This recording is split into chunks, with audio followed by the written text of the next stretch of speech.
America का एक फैसला टीसीएस, इंफोसिस और विप्रो के लिए गेम चेंजर साबित हो सकता है, क्योंकि जिस चीज ने सालों तक इंडियन आईटी कंपनीज की ग्रोथ को धीमा किया, अब उसी में बड़ी राहत मिलने की खबर सामने आ रही है। दोस्तों, अमेरिका के H-1B वीजा को लेकर एक नया पॉजिटिव अपडेट सामने आया है और इसका सीधा असर इंडियन आईटी सेक्टर पर पड़ सकता है। H-1B वीजा वही वीजा है जिसकी मदद से इंडियन आईटी प्रोफेशनल्स अमेरिका जाकर क्लाइंट प्रोजेक्ट पर काम करते हैं, लेकिन पिछले कुछ सालों में वीजा रिस्ट्रिक्शंस और टैलेंट क्रंच की वजह से आईटी कंपनीज को काफी मुश्किलों का सामना करना पड़ा था।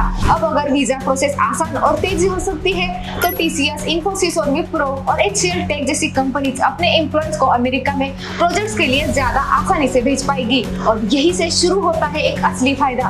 कंपनी का कॉस्ट कम हो सकता है, प्रोजेक्ट एग्जीक्यूशन तेज हो सकता है और उसी के साथ साथ ग्लोबल क्लाइंट को बेहतर सर्विस देना भी और आसान हो सकता है। लेकिन रुकिए, इस खबर का असर सिर्फ ऑपरेशन तक नहीं सीमित है। स्टॉक मार्केट भी इस अपडेट पर नजर बनाए हुए है।